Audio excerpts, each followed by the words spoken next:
Diane Lair vient de connaître une terrible désillusion, au concours de Miss Univers. Un chroniqueur de TPMP n'avait pas hésité à critiquer sa prestation. Ce mercredi, elle lui a répondu avec fermeté, sur le plateau de l'émission. La suite après la publicité. Diane Lair, élue Miss France 2022, vient tout récemment d'échouer au 71e concours de Miss Univers. C'était dans la nuit du 18 au 19 novembre, au Salvador. 84 candidates ont tenté leur chance, dont la française. Mais la belle brune a finalement été éliminée très tôt du concours, alors qu'elle faisait partie des favorites pour gagner la compétition.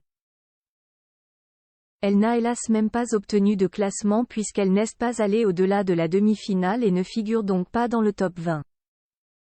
Mais Diane Lair a une excuse, pour expliquer cette déconvenue. Elle a eu un problème à l'œil, comme elle l'a expliqué ce mercredi 22 novembre sur le plateau de Touche pas à mon poste. On m'a maquillée, par les équipes sur place, à l'eau micellaire. J'y suis allergique. Ils ont voulu me démaquiller pour refaire mon maquillage, et donc c'est allé dans mon œil.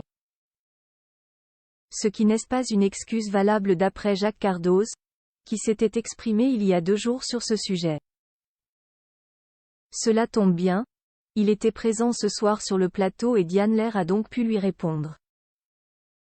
J'ai regardé ce qui avait été dit dans l'émission, et je voulais remercier. J'ai entendu qu'apparemment, un handicap à l'œil n'empêchait pas de marcher. Je vous mets au défi.